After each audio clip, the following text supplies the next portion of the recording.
Greetings and salutations, everybody. Welcome to the best damn movie-related show on the planet Earth, the John Campea Show, coming to you from right here in Hollywood, California. I'm, of course, your host, John Campea, and it is an awesome honor and privilege, as it is every day, to have you guys joining us here as we talk about our favorite things in the world, movies, movie news, a little bit of television, some sports here and there, and I'm awfully glad to be joined again by, of course, Mr. Robert Meyer Burnett. Robert, how you doing? It's great to be here. A lot of exciting things happening this week. There is a whole lot of stuff going on this week, and a lot of stuff actually happened this weekend, and we're going to get to that right off the top with this. While watching some Sunday night football last night, as I am prone to do, a trailer for a little movie we've known for a while was coming actually hit online. It is called Triple Frontier. Now, this movie, if you don't know much about it, the cast in this thing is insane. You've, of course, got Ben Affleck is leading it. You got Sons of Anarchy, Charlie Hunnam. You got Pedro Pascal from Narcos and from Kingsman 2. And he's The going to be Mandalorian. in The Mandalorian, and he's going to be in the new Wonder Woman movie. I love Pedro Pascal. He's amazing.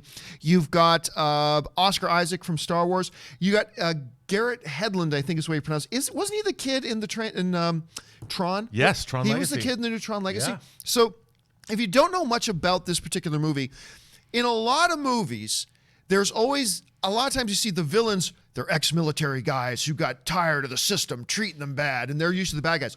Well, those are our main protagonists in this movie. These guys, that's what they are. They're military dudes who are sick of the fact that they now have nothing to show for it, for spending their life in service, and they want to make a score of their own. And I didn't know what to think about the movie, to be honest. Obviously a great cast, Robert. But you had a chance to see this trailer last night. What did you think about it? Well, it's directed by J.C. Chander, who directed A Most Violent Year that also stars Oscar Isaac, which I never thought I would care about a movie about the garbage strike in New York City. But it was a great, fantastic film. This movie looks unbelievable to me. I mean, give me a movie where dudes are trying to knock off, I guess they're robbing a drug lord. I mean, it looks great. I love movies like Clear and Present Danger. Oh, yeah. You know, which is the Jack Ryan movie where they go after the drug cartels. This movie looks, I can't wait. And it's a Netflix film. Yes. It's on Netflix, but it's going to have a limited theatrical release. I can't wait. It's one of those films that unfortunately was originally slated to be a theatrical film. Right. And then later, but it wasn't like a Mowgli thing where after the film was practically done, then they dumped it on Netflix. It was very, very, very early on they decided to make it a Netflix thing.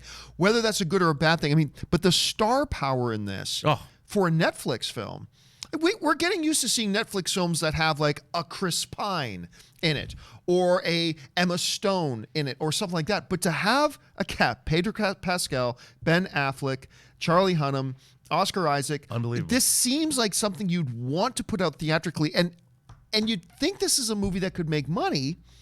So I'm a little bit wondering why this is ending up on Netflix. Well, you know, this to me, it's the kind of movie that studios used to make all the time. Sort of a mid-range, a mid-level action-adventure, political thriller kind of a movie. I mean, this is John McTiernan's wheelhouse, whether he was doing like Basic or when William Friedkin did The Hunted with Benicio del Toro.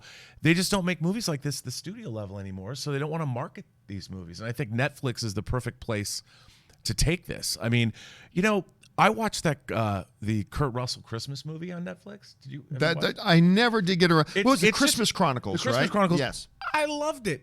I mean, it was Kurt Russell being like the cool Santa, and Netflix. I don't know where in the process it got picked up, but it was as good as Elf was. Those are some bold words. I mean, I loved it, and Kurt Russell has a music number in it. In prison, Santa in prison does a music number. That's all I'm saying. And I think Netflix is really starting to up the game. And we're going to see all of these mid-level movies. They now have a place. I mean, I want more of these action-adventure type films. And it's great that we have them. I will say this, though. Before we start jumping on the thing about Netflix upping their game, I just watched Mowgli. That was not any good. You didn't like it? No, I didn't. And I love why did I just freeze on Andy Serkis's name? Andy Serkis. I love Andy Serkis, and I was looking forward to Mowgli and a more true thing. But sure enough, I sat down and watched it. And I'm like, oh, that's why Warner Brothers pulled it from a theatrical release and dumped it on much like that Paramount did with that the Cloverfield paradox movie. It's like, oh, like you're really they're putting it on Netflix, and then you watch the movie like, oh, that's why. Right. But now we've got Roma coming. Right. Which is getting a lot of Best Picture buzz. We've got this Triple Frontier that looks really good. We got Irishman coming that has a lot of people excited. Wait. It's going to be really interesting to see which direction this whole thing goes. Well, I think at first, like everybody, they have to it's like when HBO and Showtime started to make their own movies. Right. They weren't good. All right. And I think that maybe we're going to see things get better. All right, guys, with that out of the way, let's go on to our main topics today. How do we select our main topics? Well, it's actually really simple. You guys select them by emailing me your topics and questions anytime to john@thejohncampeashow.com. That's john@thejohncampeashow.com. Make sure you put the word topic in the subject line. And as always, guys, keep those emails to 90 words or less. All right, with that out of the way, let's get on to our first topic today. And our first email today comes to us from our friend Shannon Ponce, who writes, I was looking at the weekend box office report that just came out today, and I saw Wreck-It Ralph 2 came in at number 1 again for the third weekend in a row. I thought this was kind of surprising. Just wondering if you have any surprises when you look at the results this week. Well, before we talk about the surprises, let's actually look at the box office results this week. So yes, as you just mentioned, coming in number 1 at the box office again was, of course, Wreck-It Ralph breaks the internet, making another $16.1 million. Third weekend in a row that it comes in at the number 1 spot. Dr. Seuss the Grinch, better movie than you might think, actually came in second place with another $15 million. Creed 2 made another 10. Fantastic Beasts: The Crimes of Grindelwald comes in fourth place with 6.8. And Bohemian Rhapsody rounds out the top 5, making another $6 million. So, Robert, you look at the box office results. Anything jumping out to you as a surprise? No, but if you look, you've got basically, even Creed 2, there's 3 family movies. Movies that the whole family can see. And I think that we're in the Christmas season. People are starting to come home from college. You've got families going together to see films. Kids are going to start getting out of school. I don't think it's any surprise that from Thanksgiving to Christmas that family movies are doing well. And let's face it, Wreck-It Ralph is it's a new family classic. Yeah. And why shouldn't this sequel, Ralph Breaks the Internet, which I haven't seen yet, but I want to see it. Oh God, yes, see it. Video. Okay, see it. It's really fun and it's really enjoyable. Yeah, and this one is pretty much on par. It's a little bit different, but it's pretty much on par.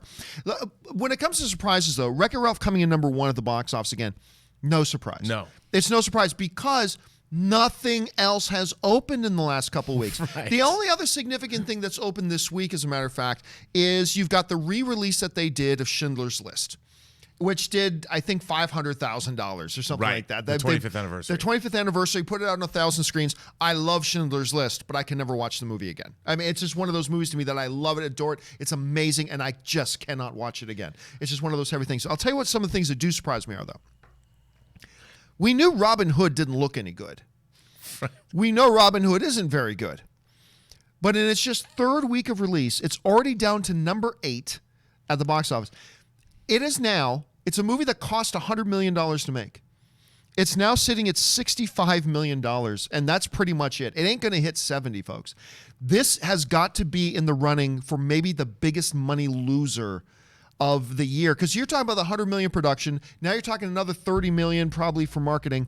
With that $65 million, it's made about another $21 or $22 million of that stays with the movie theaters.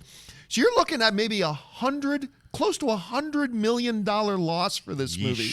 And even though I thought it looked bad, I didn't expect it to perform this badly. So that was a surprise. But the other thing is this. You just kind of alluded to, and this was the other little surprise thing to me as I started looking at the box office, was that there's been some talk around the industry about, mid-level budget movies just don't have a place anymore. Mid-level budgets don't have a place. But you know what? As I look down the box office rundown, there are a number of mid-level budget things that aren't $100 million to Bohemian Rhapsody being one of them. Bohemian Rhapsody cost $52 million to make. $52 million. It is closing in on $600 million worldwide on a $52 million budget. One of the other big Oscar buzz movies right now, A Star is Born, cost $36 million to make, has made over 10 times its budget. It's already just about $370 million. And actually, as I went down the top 50, I was like, this is done well, this is done well, this is done well, this is done well. So when I hear these guys talk about there's not a place for these mid-budget movies anymore, I'm wondering, are you saying that's true now?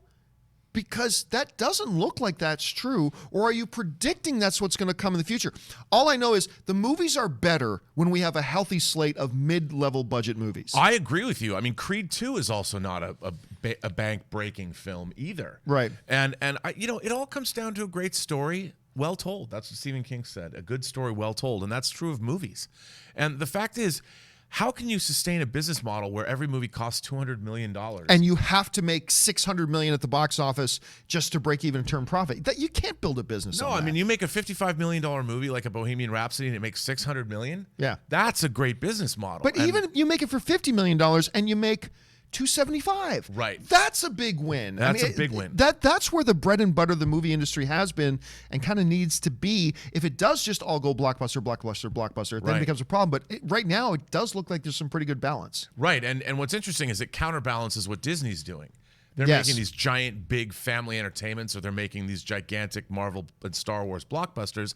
So the other studios don't have to compete in that arena. You know, they can make a Creed 2. I think that's MGM, right? And I think that's really healthy and important for the business. All right. What's next? Well, the next thing comes from Thomas, I want to say, Neary? Thomas Neary. If I got it wrong, I'm sorry. We heard that a Spider-Man Far From Home trailer may drop on Saturday, and apparently it did, just not for us. They showed it at a Comic-Con in Brazil with footage of the new Men in Black movie. So why haven't they released these things online? Why should the rest of us be punished for not living in Brazil or having the money to travel to these sorts of events? What do you think, John? Well, I feel like this topic comes up every year when Comic-Con, New York Comic-Con, maybe a little bit of CinemaCon, and now apparently it's coming into us from Brazil too, right? Right. The stuff gets shown, and normally, what the normal pattern here is that they drop a new trailer and then they drop it online. That's the normal, modus operandi here. But sometimes, at Comic-Con, a studio will drop something special that the crowd saw and they don't release it online. And then we get flooded with emails from people going, why are they not releasing this online? Why are they disrespecting us? Right. How come they're punishing us? I don't have the money, and many of us don't. I don't have the money to fly across the country and put myself up in a hotel and blah, blah, and go to this thing to watch it. Why are you punishing us for this? And now the same thing with the Spider-Man thing. And what Mr. Neary was talking about was that, there were talks last week that Sony was going to drop a Spider-Man Far From Home trailer. And sure enough, it did. It just didn't get released online. Here's how I feel about this, Robert. And I'll tell you what, I have felt about this the same way for years now, and everybody hates me that I have this opinion. But here's my opinion on this. There is nothing wrong with there being a special event, and the people who attend that special event get something special that's just for them. It's called an exclusive, right? Right. I have no problem with that whatsoever. Because, yes, I don't have the money to fly to Brazil and go see it, so I have to wait to watch a Spider-Man Far From Home trailer. The sky didn't fall because I got to wait to see a Spider-Man Far From Home trailer. I feel great for these people who went down to Brazil and the people who live in Brazil and got to go to this thing and sit in that auditorium. And I feel just happy for those guys that they got to be the first ones to sit there and see this Far From Home trailer. And they increased the specialness and the uniqueness of it by holding it back from the rest of the world. I have zero problem with this whatsoever. This isn't a matter of Sony or anybody else punishing the audience for not going to Brazil. No, just because somebody gets something special doesn't mean everybody should have it. I have no problem with this whatsoever. At some point, we're going to get the trailer. Right. And it's a commercial. It's not the air we breathe and the water we drink to live. It's a commercial. And I think it's great. But anyway, everybody gets mad at me when I say that. How do you feel about these things just showing exclusives for these events? I'm in complete 100% agreement with you. I mean, I think it's cool that even you don't think of Brazil as being some hotbed of genre fandom, but the Brazil Comic-Con is one of the biggest pop culture events in the world. Yeah, it's getting bigger. It's getting bigger. It's become gigantic. And I would look at it this way. Isn't it cool that there's such an enormous fan base in a country like Brazil for the same stuff that we love, that to know that it isn't something that is exclusive to, say, Japan or France or the United States or the UK, but that our Central American brethren have as much fervor, if not more, than we do for the same stuff. I mean, that's pretty awesome. Now, I've wanted to go to Brazil since the end of Moonraker in 1979, when James Bond was going on his glass-drawn boat that turned into a hang glider and he went off the cliff. I haven't been to Brazil. I want to go to Carnival, man. But good on those Brazilians for putting on a show. So, good on you. And not only did they get to see the footage, but they had Tom Holland there. Yeah. Jake Gyllenhaal was there. Ray, what's the name of the kid who plays Tom Holland's best friend in it again? Anne loves him. Bartolone, who Anne loves because he's Filipino. So, I mean, and they're there. They came out on stage, gave a great gift for everybody to be there and see that. Apparently, like, just so Spider-Man doesn't overshadow everything, they did show the Men in Black footage as well, which I am very curious to see. The one with Tessa Thompson and Chris Hemsworth. Men in Black International. And you know who else was there? My good friend Adam Robitel, who directed Escape Room. He was part of that presentation. Adam and I worked on Superman Returns together. We did all the promo videos and stuff. We were in Australia for a year. And it's so great to see his meteoric rise. You know, he directed Insidious 4, and he was down there. He was blown away. He said he's never going to feel like a rock star. He said he felt like a rock star until he posted on Facebook, until the cast of Spider-Man Far From Home came out. Then he didn't feel like a rock star anymore. He knew what real rock stars were like. And he felt like a roadie at that point. All right. Let's move on to the next email today. And the next email today comes to us from Daniel Ronaldo, who writes, "Hey, John, I saw that you tweeted out your reaction to the Bumblebee movie, and it looks like you enjoyed it.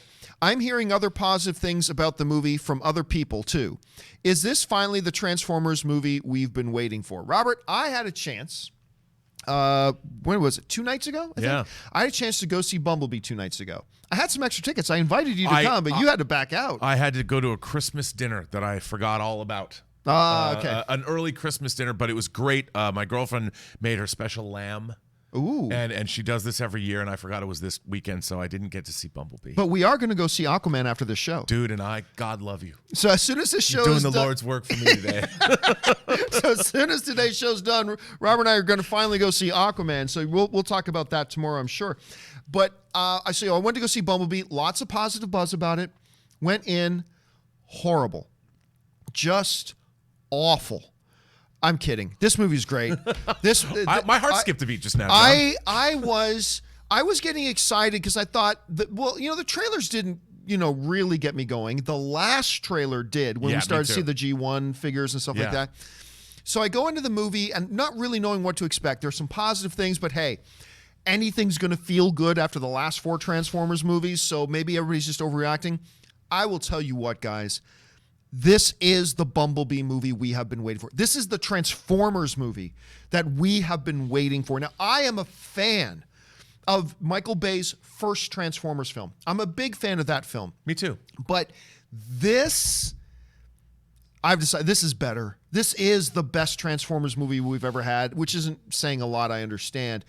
But one of the things that they really triumph at the most, and there's many, many things, there's dozens of things we can talk about how this is better than the other Transformers movies, but here's where it all starts. In all of Michael Bay's Transformers movies, including the first one that we enjoy, the Transformers are just metallic props. While we get Optimus Prime say some cool things as Optimus Prime, as we hear Megatron say some cool things as Megatron, when you really look at the Transformers movies up until now, they are all bereft of character. They're all bereft of character. And then they have to put more attention on, Shia LaBeouf, and they have to do whatever it is they have to do. Or stupid slapstick with the robots. Oh. Clanging metal balls. Oh, don't even get me going on that.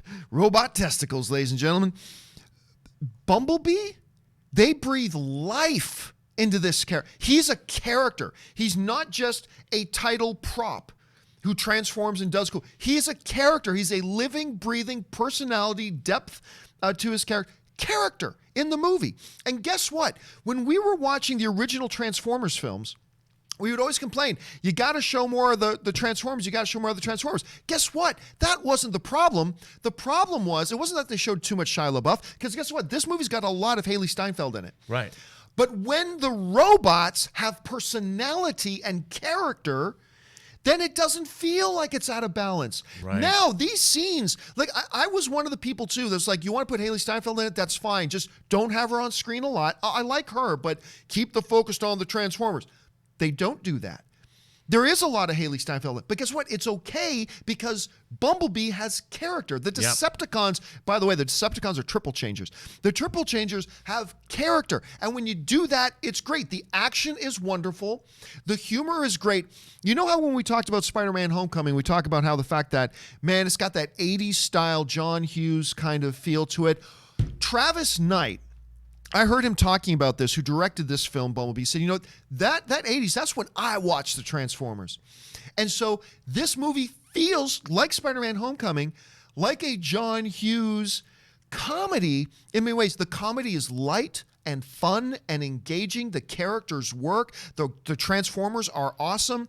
The one thing that didn't work so well for me, unfortunately, was John Cena, who is like the second lead human actor in it. Right. John Cena works best when you just give him comedy to do. When you just give him comedy to do like he did in Trainwreck, right? Right. So good. Yeah, which he was so good in that. Good. He's found his footing in things like that, right?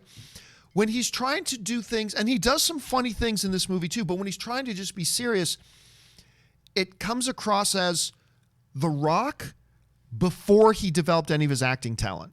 And so when John Cena's there, and I like John Cena, but that didn't quite work for me on that level. But I'm telling you what, Haley Steinfeld was fantastic. The visual effects are incredible. Seeing the G1 designs again were like just, I'm not gonna lie, I screamed in the audience. Like when Soundwave pops on screen and he says "Ravage eject," I'm like you could hear in the theater me going, "Ah!" Like I'm just freaking out, right? That's a GIF right there. Oh right? my! Someone's making a GIF right God, there. I lost my mind. There's some great musical winks of the eye throughout the film too. My friend Dorina was with me, who's a total child of the '80s music, and so there's this great killer '80s soundtrack in the movie. And despite the fact that a lot of people say, I think this is going to be a reboot, and I say it's not really going to be a reboot. Oh no, this is a total reboot. It is a complete reboot. Throw all the other Transformers movies away. This is completely disconnected, other than the fact that you got Peter Cullen in Bumblebee's face, who still looks the same, and he still talks through the radio, and it's kind of, but no, it's a reboot. It really is. And I can only hope now that we get more of this. I want more of this now. I hope this movie's a big success. I just love this damn thing. Well, you know, it's funny. I watched Chris Stuckman's review of this, right? Because good friend of ours. He had a really interesting take about the cynicism on display in the Michael Bay Transformers movies, and I thought that was really interesting. And the fact that the camera lingers on Megan Fox, and there is a certain kind of, I mean, let's face it, Michael Bay movies are in your face, but there should be sort of always a childlike sense of wonder and joy in the Transformers movies, because the series was about that. And I was a little too old. I mean, to me, transforming robots are all about Gundam and Macross or Robotech, and Transformers to me were always kind of the ripoff of those things, but then they developed their own franchise and their own personality. And I liked Transformers 1, and I love Dark of the Moon because as an effects junkie, the Battle of Chicago is, you know, that's like robot porn, and I love it. But this film, even from the trailers, it has that E.T. vibe, and I can't wait to see it. So everybody's been raving. I just, you know, I'm not going to sit here and tell you it's a top 5 film of the year or anything like that, right. But just the ability to go into a Transformers movie and come out happy is something I have been waiting years to do, to come out of a Transformers movie smiling and wanting to go back in and watch more. Guys, give this, I know there's going to be a lot of you guys, totally understandably, who are like, nah, screw Transformers. I gave them chance after chance after chance, and they kept screwing me over. I ain't going to be fooled again. I understand. Believe me, I understand. Go give this a shot. Go give this movie a shot. I think you will be glad that you did. I thoroughly enjoyed this movie. All right, what do we got next? Well, Craig L. says, a friend of mine tweeted me that Aquaman opened in China and made almost $100 million on its opening weekend. I had to double check, and they were right. So my question is, does the China result make you look differently at how the films may open in the U.S. in a couple of weeks, or how the film may open in the U.S. in a couple of weeks? Thank you, and bring on the filthy. I saw that number coming out of China. I'm like, I'm sorry, I had to do a double take. Yeah, 96? 96, nearly $100 million. Now, right now, the projections for Aquaman opening up in North America are anywhere between 65 and like 95. So it's a pretty wide window. Maybe it'll creep up from that. Again, it's going to be tough because you got Bumblebee out there as well. Yeah. You're going to have Mary Poppins in theaters at the same time. Spider-Man and the Spider-Verse is going into its second weekend. It's going to be tough, but whatever. Here's where it gets really interesting. Let's take that 96 million, because that's just a number floating in the air, 96 million. Let's put that in context. When compared to the other DCEU movies as they've opened in China, check this out, guys.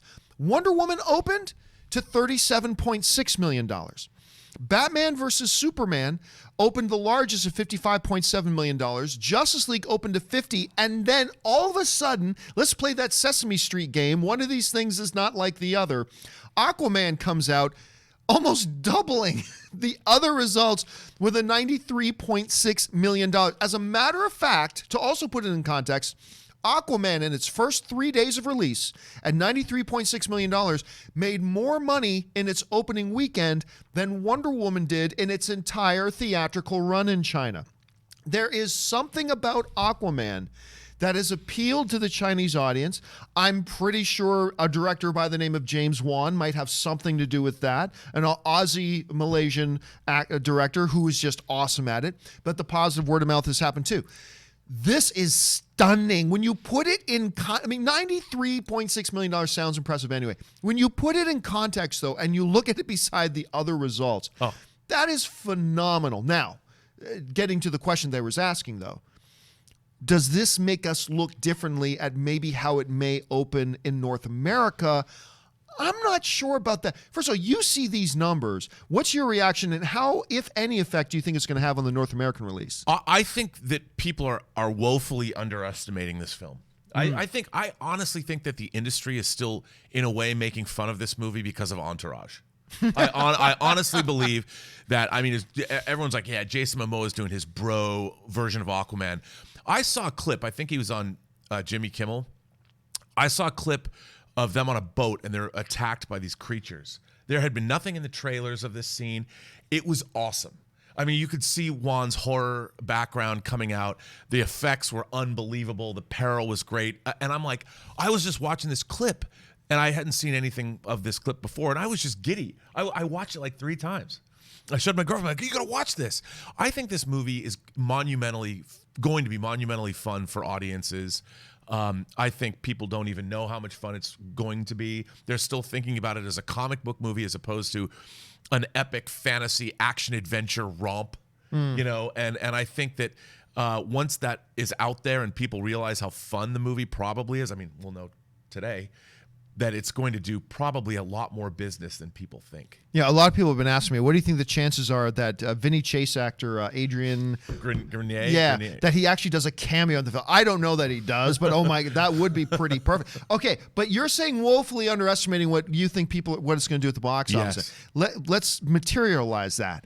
Where do you think this movie's going to come? I think it's going to, if it doesn't gross $100 million, I think it's going to gross over $100 million. So you're taking the over on $100 million. I'm taking the over, yeah. And you're not nervous about that, considering Bumblebee, which is now getting great reviews, that Mary Poppins was just getting great reviews, that Spider-Man and the Spider-Verse was just getting great reviews. You don't think that's going to eat up enough of the box office to keep Aquaman from breaking 100? No, you know what I think is going to happen? When you have, especially multiple fantasy films, I mean, these are 4 movies that appeal right into the geek demographic, our demographic. Yeah.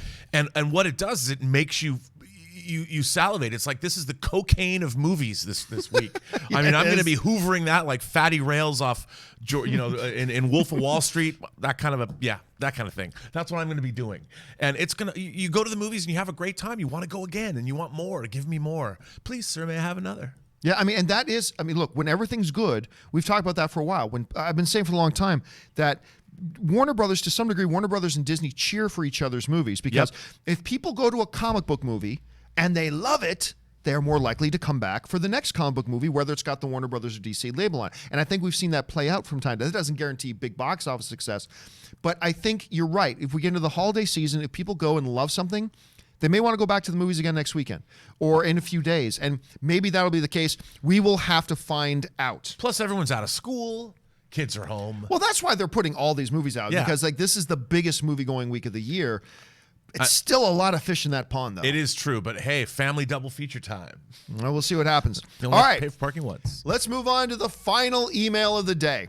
And the final email today comes to us from Justin Seymour, who writes, John, have you seen the trailer for Brightburn? It's produced by James Gunn and looks like it's about Superboy from hell. Thanks and keep bringing the filthy. Robert, have you had a chance to see this Brightburn trailer? That like 4 times. And the last shot, there's the last shot when the kid, like this woman, she's like I don't know if she's a nurse or she's a waitress, cowering in the freezer, and then this quick shot. I went, whoa! It looks great to me. It looks like the ultimate DC Elseworld story. What if Superman was evil? I mean, just like they said, Superboy from hell, bring it on. You know, there's an old 80s movie. There's an 80s movie called Extra. Have you ever seen this? I don't remember that. It's like an alien ripoff. I recently picked it up on Blu-ray again. It's a British film. It kind of is about an alien, a person. It's known because a person is born full grown. A woman gives birth to a full-grown person. Okay. In this movie. Wow. Yeah. All right. It reminded me kind of like that Extra vibe because the trailer looks like it's Man of Steel. It's got these bucolic shots of farms and wheat and even standing amongst the laundry with the red cape kind of flickering into the frame. And even the font is from producer James Gunn. And I'm like, I'm so in. I hope that he destroys the world and kills millions and millions of people in this movie. I really hope it goes for broke. I hope he's not defeated by his mom. But I'm in. I'll tell you what, I started watching this trailer because I was actually, somebody tweeted to me, said, John, have you seen this Brightburn trailer? I'm like, no. So I started watching it. 1 minute into it, I'm just like, are you kidding me? This is just a Superman ripoff. Right. Like, what is this? And then it takes a turn. And it takes a turn for the glorious. Yes. I ate this trailer up. First of all, you put Elizabeth Banks in anything, I'm on board, right? James Gunn, by the way, I believe his brothers both wrote it. Oh, okay. It's written by his brothers. And it's being directed by, I forget the name of the guy who's directing it, but it's a guy that James Gunn has put in a lot of his movies. So this is, and Elizabeth Banks was obviously in Slither for James Gunn. Right. And the other thing I point out, the guy playing Elizabeth Banks' husband, the Pa Kent of this thing, is the same guy. Remember, James Gunn was married to Jenna Fisher, who played Pam on The Office. Pam's longtime boyfriend, Roy, in The Office, is the guy playing Elizabeth Banks' husband. So, like, this whole thing is 6 degrees of James Gunn, this entire movie. And, of course, Gunn is the lead producer on it. I'll tell you what, I loved it. And that I love the fact that I was so against it for the first minute. Right, me too. And then it takes that turn, and I'm like, are you kidding me? And like, ever since I saw it, everybody, like, Suzanne gets home, Ann, have you seen the Brightburn trailer? Yeah. Or Ray, have you seen I came in this morning, Jonathan, have you seen the Brightburn trailer? It's like, I love this trailer. I cannot wait to see what they're doing, taking this mythology. And they say right in their synopsis, what happens if an alien lands as a child, but it's a bad kid? And instead of becoming the superhero of the world, becomes a great threat. It's a brilliant thing to explore. And I don't know how they got anybody to finance it. I have no idea how anybody finances, but I'm so glad they did because I cannot wait to see this. Yeah, and I mean, he's even like wearing a cape at the end. Yep. You know, and he's floating with luchador mask. With the I mean, this is exactly the kind of thing that James Gunn already made Super. Yes. Which is another riff on the kind of the how being superheroic can go wrong. Doesn't work out well for you. And this kind of looks like what happens when a a real superhero goes very, very wrong. Very wrong. So I'm very excited. It looks great. All right, guys, that will do it for all the emailed in topics today. But you know what? We're going to save a little bit of time here, as we do every day in the John Campea Show, and take some of your live questions. So let's go over and start seeing what you guys have been typing in live. The first one today comes to us from Vrinder Singh, who writes, Mortal Engines releases here in the UK this weekend. Was going to watch it yesterday, but I'll wait for your reaction first because it doesn't have good reviews, unfortunately. You know what's funny? The first couple of reactions I heard from Mortal Engines were positive. Me too. But then more that came out, they started to skew more and more negative. And right now, Mortal Engines is sitting at a 35%. I'm going to go see Mortal Engines on Wednesday night. Is when I'm going to finally go out and see it. This is a busy week. Bumblebee yesterday, Aquaman today, Spider-Man of the Spider-Verse tomorrow, Mortal Engines on Wednesday. It's a great week. But I will see. So I will let you guys know my impressions. I've been really thinking it's looking quite good. Me too. And then hearing the negative things. But I don't care. I'm still interested in it. So I will let you know, Vrinder, as soon as I get back from it, what I thought about it.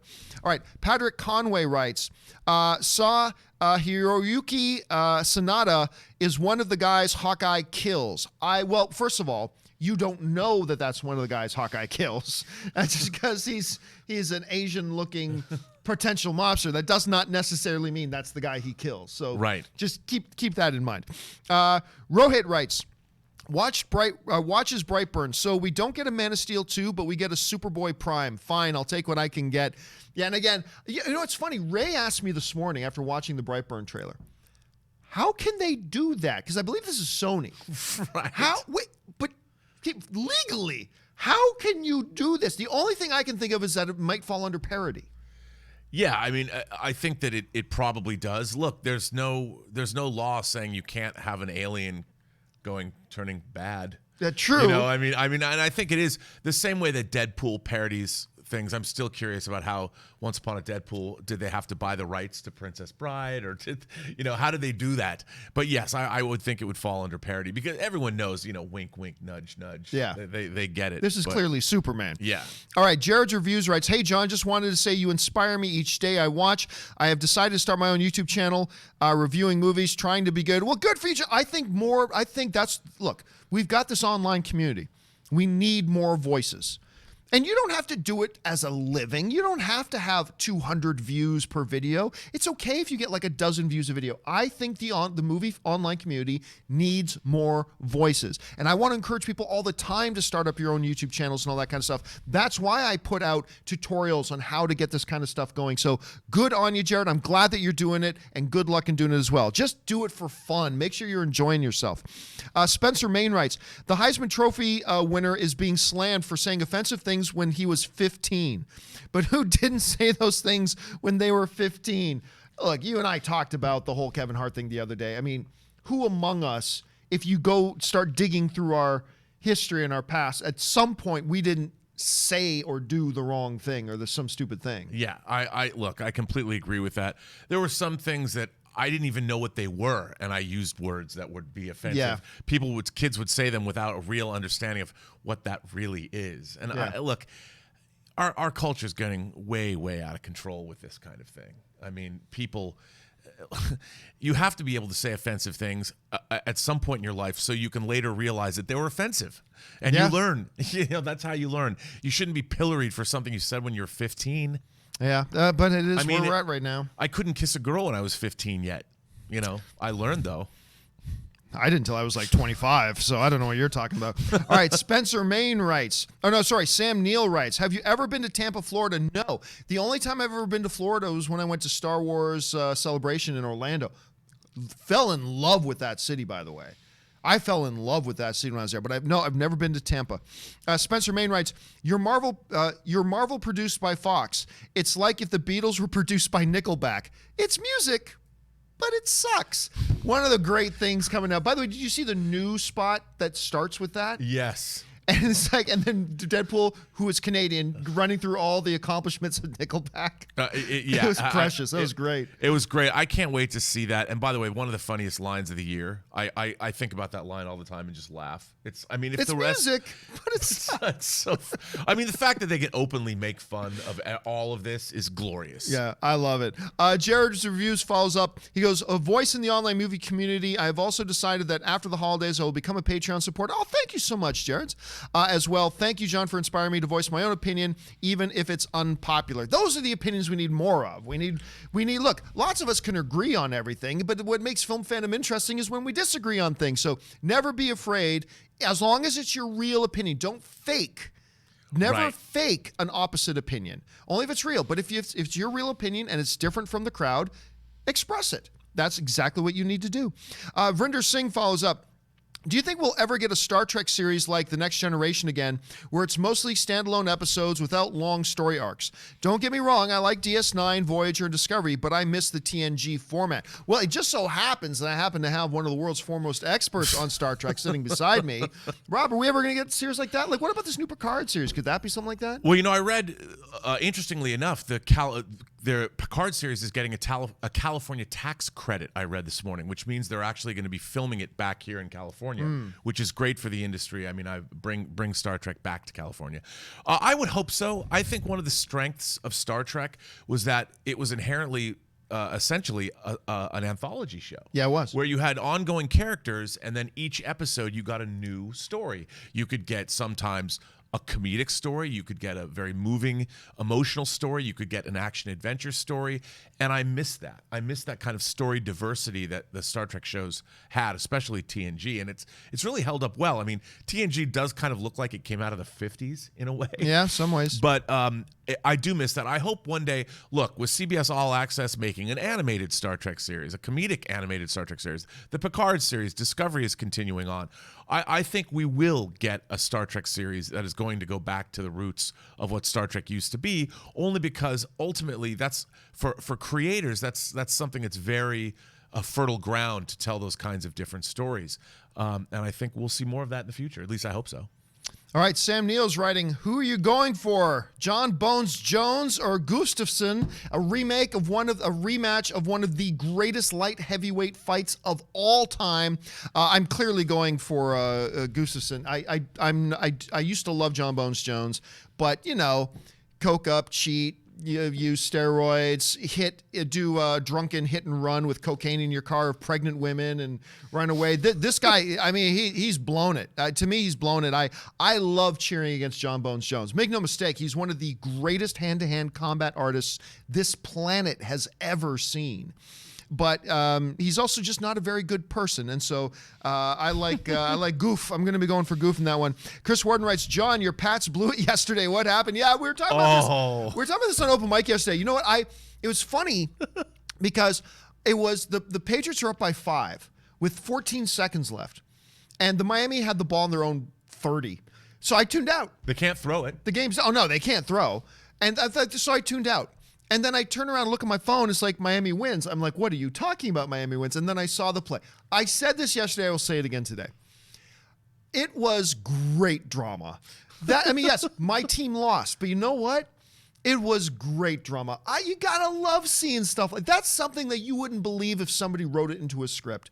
And this totally fluky thing that happened with them winning. And you know what? Good for Miami. Because you know what? Miami's had a rough year. They should have been better this year than they were. They had some pretty key injuries. They had some problems. So good on them. And you know what? When Miami doesn't make the playoffs and they're sitting at home while the New England Patriots are off pursuing their next Super Bowl, and they're sitting at home not in the playoffs, I'm glad they can have that. But remember that time that we won that fluke play and won a game? Against the Patriots, no less. Against the Patriots, which is their arch enemies. And I'll say this too. As a Patriots fan, as a sports fan, you can probably relate to this too. I can handle when my team loses via fluke, like when they clearly outplayed the other team and they clearly should have won, but they lost via fluke. That stings, but you know what? I can handle that a lot better than like the New England Patriots when they played the Jags earlier this year and just had their asses handed to them. Like, I can take this type of loss better than I can that kind of loss that the Patriots had earlier this year. So, speaking of losses, by the way, the Seahawks play the Vikings tonight on Monday Night Football. Oh, that's going to be a good game. It's a home game, and I want all of you to tweet Bill Hunt, who's from the Digital Bits, and tell him that he's going to be crying like a little baby into his cat fur when the when the Vikings are defeated. You know what sucks? I like both those teams. I like the Seahawks. I like Kirk Cousins, so that's kind of what. So it's going to be interesting to see that game. All right, let's see. Sebastian writes, domestic box office will cross $11 billion in record time. We've been talking a lot about the 2019 box office and what it's going to be. It's got into the territory of being stupid. Right. Like, it's stupid how much money that the movie industry is going to make this year. It's just crazy. Spencer Main writes, John, what do you think of the South Beach Miracle? Well, we just talked. I'm actually okay with it. It's like, you know what? It was great drama. I'm okay with it. Murray Reich writes, I saw your tweet regarding the Logan Endgame fan edit trailer. While it was pretty creative, I just don't feel, it didn't feel organic. Movie like Logan, that song is a fit with Western tone, much better feel. So there was a fan-made trailer. Oh, I saw it. And lots of people have taken trailers and put the Logan, the Johnny Cash song, the Logan, and Logan stylized it. This happened with lots. But what this guy did, he didn't just put that music to it. He also made a couple of little edits that, like, for instance, when Cap's looking sad, showing a quick flash of Cap watching Bucky turn to dust. Before showing Hawkeye looking with all that pain in his face, it showed a shot from the previous movie of him holding his kids. Right. And then showing the pain on his face. And I'll tell you what, forget the music part of it, and I love that song, but it was a superior version of the trailer. It was great because it just pounded home that drama a little bit more. Guys, Avengers 4 is only like 4.5 months away. Like, can you believe that? It's like 4.5 months away. It is practically on top of us right now. I can't. I'm again, I'll say it again. I'm deliriously excited for it. And bring it on. Bring on the filthy of that movie. Okay, DC Patience writes, will Robert start a Patreon soon, and or would you be willing to add a tier to make Robert permanent? I'd be willing to increase my tier. So I've had a lot of my Patreon supporters saying, John, what can we do to help the show afford to have Robert Meyer Burnett on as a permanent member? And I think the message here is that people like seeing you on the show. Well, I appreciate that, but there is one way you can keep me here. Hot Toys pre-orders. Those are 3 words. Those are 3 words. No, but you know, for the Burnett work and my show Robservations, there is a Patreon. I'm just starting to do stuff with it. But just keep supporting this show. Support John and support everybody here at the studio. And John's really making some great headway and bringing. Obviously, you guys have noticed how they've upped the quality here and the production value. And it's all because of you guys, and it's all because of your continued contributions to the John Campea Show. So, and everybody here at the studio, we've got more people working on the show, and it's a really worthwhile show, I think, and there's more coming in the future, so continue to support John. Yeah, guys like Jonathan Voico, who's running all the tech, Ray, who does all the graphics and runs the super chat and stuff like that. We got so many great people working on the show here. Sebastian writes, China movie ticket prices are about 50% of the United States and Canada ticket price. I didn't realize that. So that means twice as many people have seen Aquaman. Gonna go see it. That's an interesting point, Sebastian. I didn't realize that. Starkiller writes, I have awakened into canon, John. Oh, Starkiller. Well, now I don't think you're ever going to see Starkiller in canon. As much as I like Sam Witwer and the fact that they designed it all after him, and there's a really cool. It's just too contradictory with everything else that they do have as canon now. So, are they talking about the Force Unleashed? Yeah, the character is Starkiller that he plays. Yeah, that was it was Starkiller was Luke Skywalker's original name. So Luke Starkiller wasn't it? Yeah. Kevin Brown writes, who do you think will rescue Tony? Pepper / Captain Marvel. I mentioned this before. The Captain Marvel thing is unlikely. Space, I don't know if you've ever looked up at the night sky. Space is big. Really big. To just happen to stumble across somebody floating in space, that's kind of weird. I don't know if either of them will. I don't know if Rocket is the one who gets back out. I don't know if Nebula goes back to get him. I mean, I don't know. Somebody, you think there's a possibility he doesn't get rescued? No, I think Tony Stark will not get rescued. He is going to die alone in space. However, whatever happens in the rest of the movie, whether there's time travel involved, I don't think the battle on Titan is going to play out the way it played out. So Tony Stark would never have been in that predicament by the end of the film. Because talk about Next Generation, Kevin Feige has repeatedly said that Avengers Endgame is inspired by the season or series finale of Next Generation, All Good Things, which has Picard in 3 different time periods dealing with jumping the back crisis. and forth. Yeah. Greatest series finale in the history of television. So good. And if that's the case, then we're in for a treat. But I think Tony Stark is going to die. All right. Let's see here. We're going to try to start moving a little quicker here. Vince writes, John, which movie had the questionable honor of having the worst marketing campaign? The highly entertaining Live, Die, Repeat, or the fantastic Dread? So, yeah, Edge of Tomorrow, which also had a brutally horrible title. Horrible title. And Dread, which unfortunately, the Dread trailers were bad. They were bad trailers, and the movie was like balls to the wall incredible. Well, Edge of Tomorrow is based on a Japanese manga called All You Need Is Kill. I have the Japanese Steelbook Blu-ray, and it's called All You Need Is Kill. Why didn't they keep that title? I mean, somebody thought it was dumb. What a cool title. All You Need Is Kill? Who wouldn't want to see that? Instead, they called it Edge of Tomorrow, which sounds like a canceled mid-1990s soap opera. On the Edge of Tomorrow. I mean, and then they had the stupid music. This is not the end. And it's like the feel of those trailers were nothing like the feel of the movie. Here is a movie that's literally about being a gamer in a science fiction fantasy context. How they botched that and how everybody who plays video games didn't just run out to see that movie is beyond me. So I'll say this. Dread had some bad trailers. But the overall philosophy, right from the philosophy level of the marketing campaign of Edge of Tomorrow was botched right from the beginning. So to me, no questions asked. And by the way, if you want to talk about some of the worst marketing campaigns ever, you also got to throw in a little bit of John Carter as well for mismanaging the marketing of that. But that was on purpose. Oh. That's my theory. I can't even get into that. Okay, Kevin Brown writes, so glad to see they didn't just have Tony fly back to Earth willy-nilly. Glad to see there's consequences to being stuck on a planet and supplies are low. See, I just never thought it was going to be an issue, though, because Nebula was there. Mm-hmm. And somewhere around there was the Milano. The Milano had to be sitting around there somewhere. The Benatar. Oh, that's right. The second show. Destroyed, yes, that's right.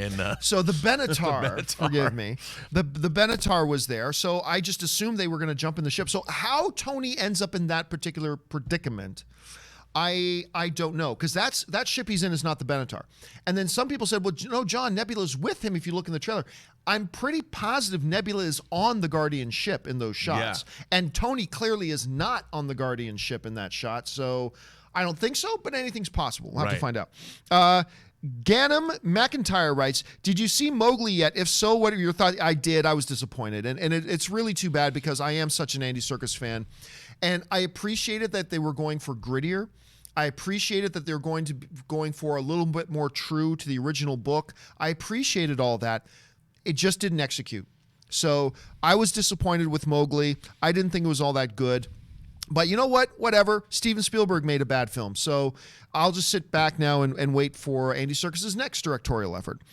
Derek Woodrin writes, morning, John. I finally took your advice and did a movie first, then dinner as a first date. Nice. Saw the Transformers screening.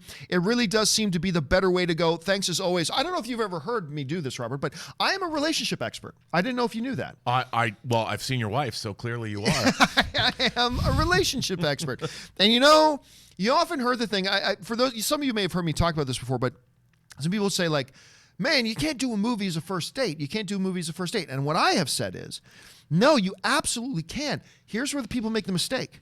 People make the mistake by going to dinner first and then going to the movie. What happens? You go to dinner, you don't know this person all that well. It's a first date. You don't really know what to talk about a lot. And then you go to a movie, so you're ending your date by sitting quietly in a theater. No. What you do is you go to the movie first.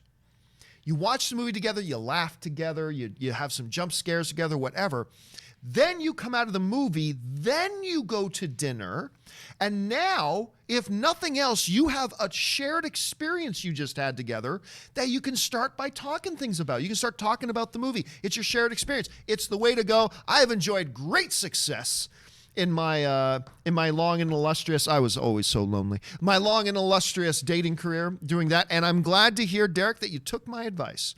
More people should take my advice, Robert. Are we going to be doing a dating and relationship show? Because I think we should. Oh, we should. We should absolutely should do a dating relationship show. Woo, that would be all kinds of bad. A geek dating relationship show. Geek dating and relationship show. Okay, Starkiller writes, favorite hood gangster movie? Oh, I love this question. What the hell is a hood? Okay, if by hood gangster, which you really got to work on how you word things. If you're talking about not the traditional, like the Italian mob, but rather like things like Colors and New Jack City. New Jack City. I mean, look, The Warriors from 1978 or 1979, one of my favorite. New Jack City. Original Gangsters, where Larry Cohen, who directed Black Caesar, came back and brought Richard Roundtree and Jim Brown and all the great blaxploitation stars of the 70s. I mean, I grew up loving those movies. Dolomite, any Dolomite and the Human Tornado, Rudy Ray Moore. But I think that New Jack City is probably the greatest modern hood gangster movie because it was that breakthrough performance of Nino Brown, Wesley Snipes. I mean, he blew the doors off that movie. I still go back to Colors. Colors is great too. I used to love Colors. I love that movie so much. Too many cops in Colors. Well, yeah, but it added to it. Franklin Donahue writes, "Hey John and Robert, Sony has had a great couple of years at the box office, it seems.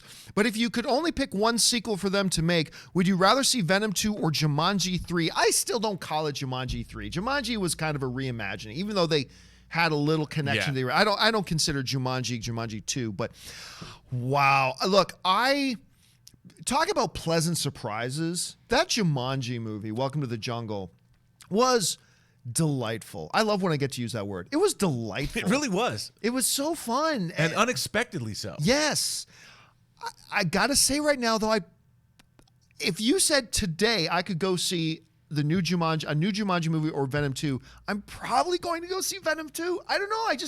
Look, Venom is not a great movie. It's not, but I had a lot of fun at it, and but I think I'm probably sneaking out to see Venom 2 today. Which one are you going to see? I agree with you. Especially because I think Venom 2 is going to be a lot better than Venom 1 because they know it's going to be a hit, so they're going to throw some more money at it, probably spend a little bit more time on the script, and come up with something really cool.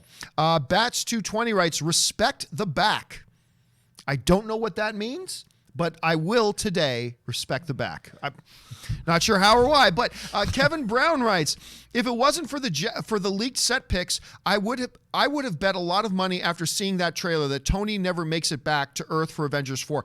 Yeah, see, we talked about this the other day. I like Robert's theory. The only thing that gives me hesitation of accepting the theory is it looks like it's an older Tony with the guys, but there could be plot devices that set that up too, that make them both work.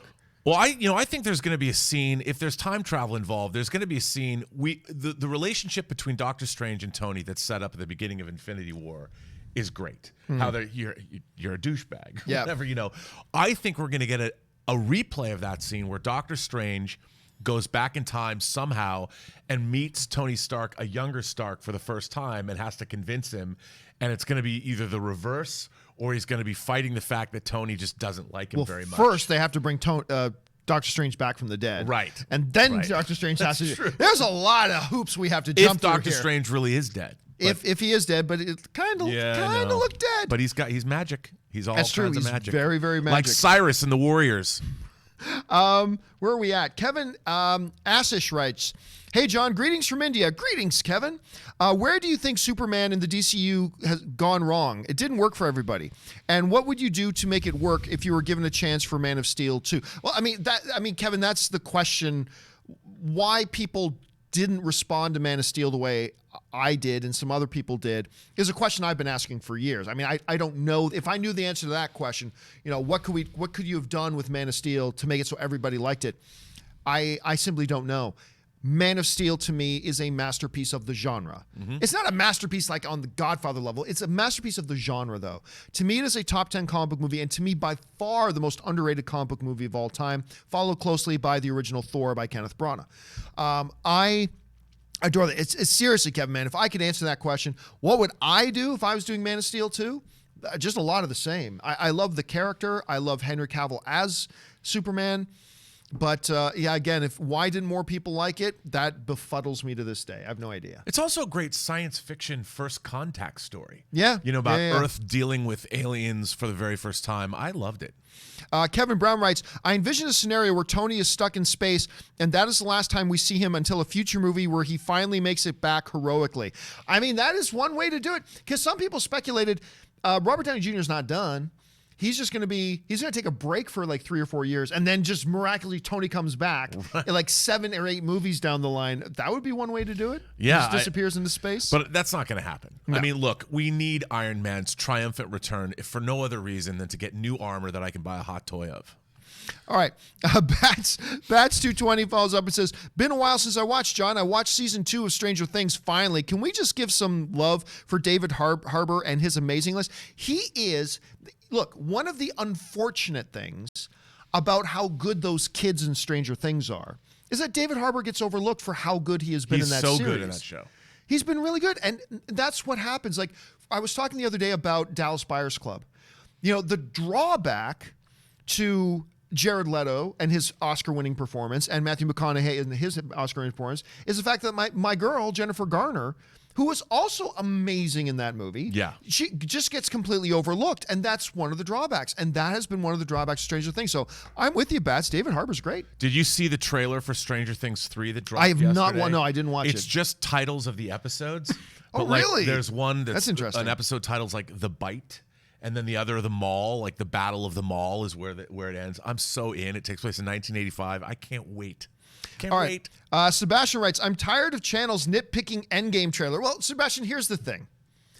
When people don't like something, then it's cool to not like something.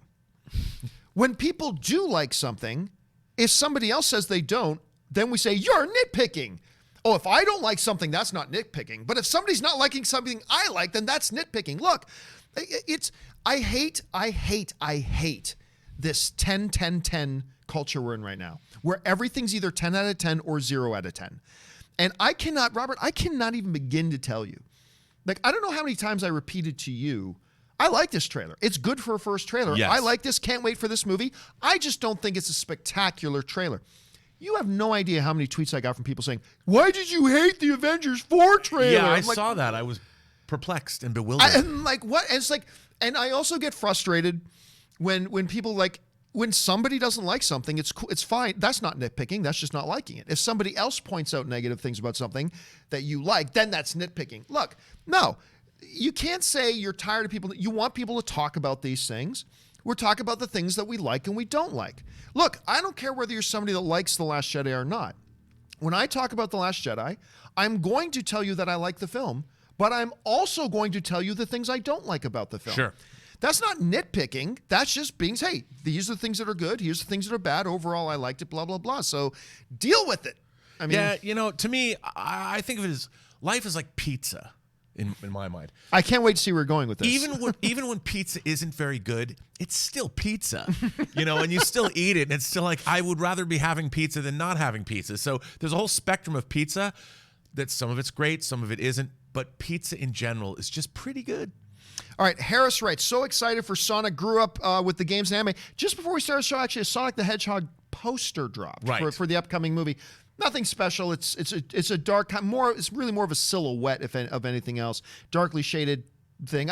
I'm curious about the movie. I am too. I mean, look, I never thought I would ever want to see a Detective Pikachu movie. Yeah. There's no way. Neither did I. and now that trailer dropped and they're making a Sonic the Hedgehog film, bring it on. Yeah. With Jim Carrey as the villain. I will watch that. Starkiller writes, Starkiller writes, over under 20%. Galactus is the new villain after Thanos. See, I think they need to stop getting bigger and bigger and bigger. Everything's got to get bigger because you're going to run out, right? But, Galactus is a known, beloved antagonist in the comic universe. And you know what? You set the right number. 20%'s a good line.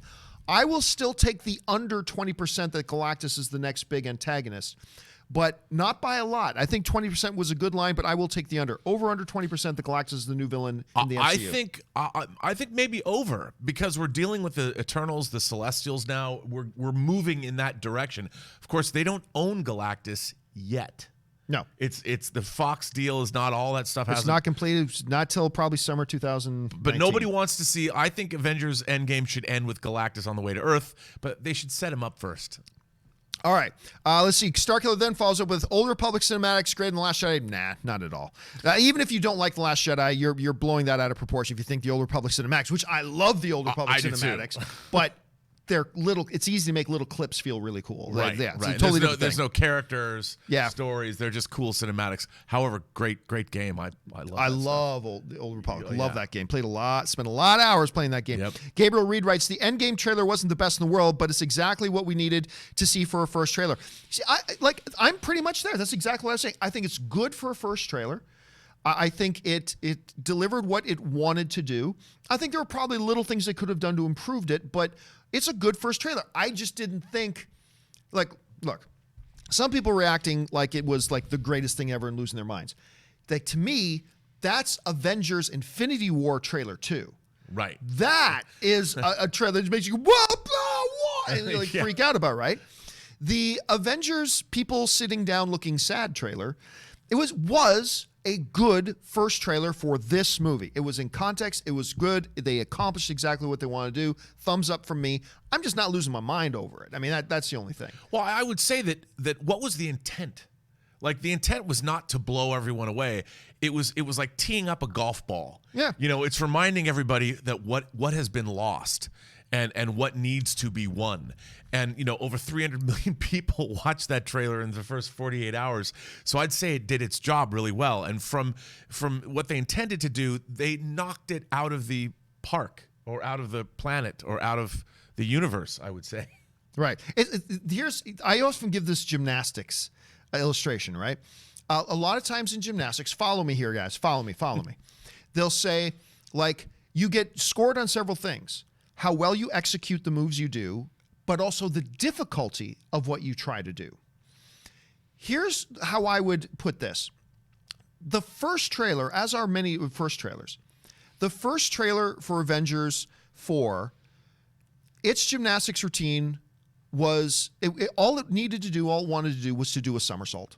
That's all. Right. It didn't try to do a running across the mat, do 3 backflips, a twisted half pike, and do all this. It needed to do a somersault. And it did the somersault perfectly. Yes. Did the somersault flawlessly.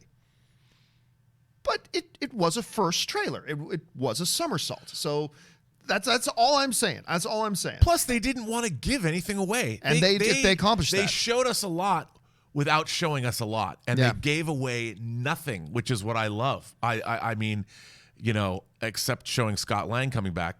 Which was great. Yeah. All right, I like this question. Rufino Salazar Jr. writes, Friday Night Lights or Remember the Titans? Like both those movies, I'm going to lean towards Friday Night Lights. Me too, and I have to say the Friday Night Lights TV series is one of my favorite TV shows of all time. I've heard so many great things about it. I never watched it. You would love it. I got to check that out. It's so good. Marvel D. Law writes, Spidey, Mary Poppins, Bumblebee, Mortal Engines, Aquaman, none of them will be released until February here in Japan. Preposterous. Oh, wonder where are such rubbish markets in other countries. That is unfortunate. I mean, look, every studio will have a different release strategy for each of their movies because maybe they'll think, hey, yeah, this will be great in the US on this date, but it might do a little bit better in Japan if it opens on this date and blah, blah, blah. The big problem I have with such big disparity between release dates is nothing in the history of piracy has ever encouraged piracy than massive disparities in release dates. Right. When people all over the world are hearing about how great this movie is, and you're going, yeah, but you can't watch it for another 3 months, that encourages people to pirate. I think the number one thing you can do to curb piracy is just have global release dates. And I understand that's not always practical and that's not always convenient, but I think in general, I think global release dates would do more to combat piracy than anything else. Plus, but listen, man, if you're living in Japan, you get to see Space Battleship Yamato 2202 with the Comet Empire before we do. Yeah, that's true. So, everything's relative. And Ray is pointing out, and the hot toys are cheaper. Absolutely they are. Marvel D. Law follows up, at least Avengers and Captain Marvel will have the same release dates. Well, there's your silver lining, Marvel. K. Major writes, John, we're definitely in trouble. That death row of movies looks like all of them are going to be awesome. R.I.P. to my wallet. Yep, it's going to be as a film fan, it's going to be an expensive couple of days, but you know what? It's Christmas time. As Tom used to say in Parks and Rec, treat yourself. Treat yourself. Let's see. Chad, Big Huge Geek Commentary writes, John, now that you have a PS4, you should check out Kingdom Hearts.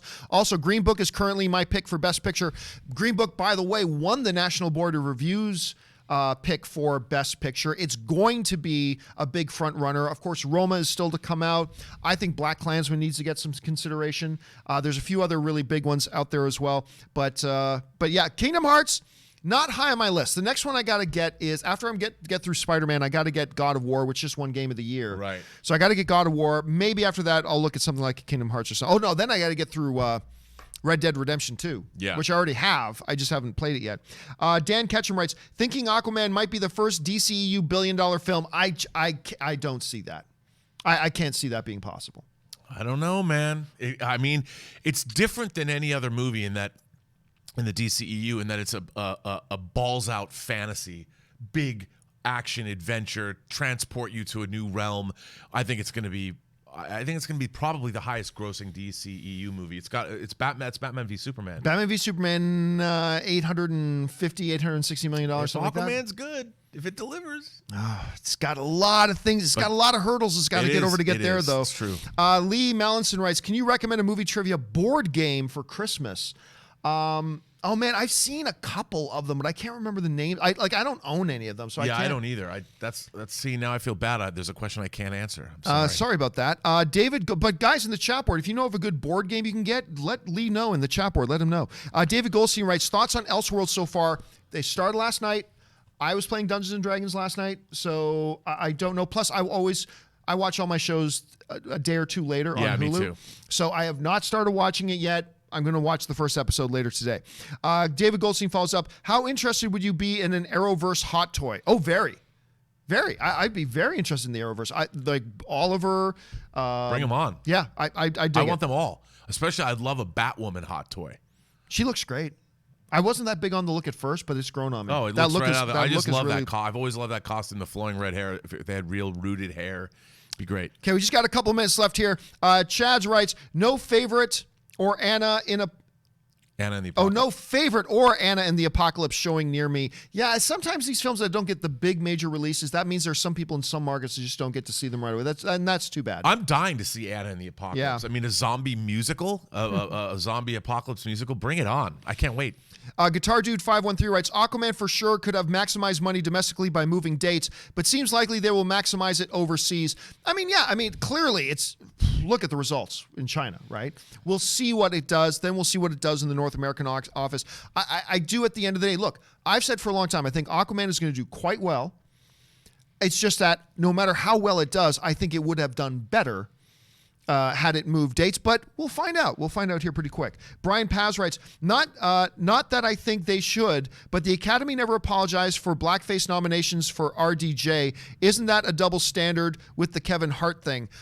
No, because it was a blatantly parody, making fun of the parody in and of itself. Right. It was so meta that everybody got it. Right. Like nobody didn't get it. They made it pretty obvious. Yeah.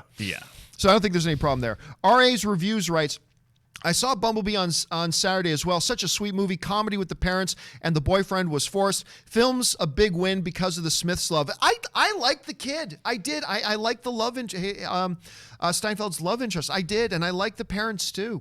And I liked that the dad, because once I saw that there was a new dad, all the movie stereotypes came to my mind. And they broke the stereotypes, and I like that. So I'm not going to say too much because I don't want to give everything away. Take 3 more questions, and we're going to call it a day, guys. Brian Paz writes, do you think Quicksilver will be back in Endgame? I do not think so. Do you think Quicksilver will be back? You know what? I don't know, but I never even thought about that till just right this moment. What a cool idea.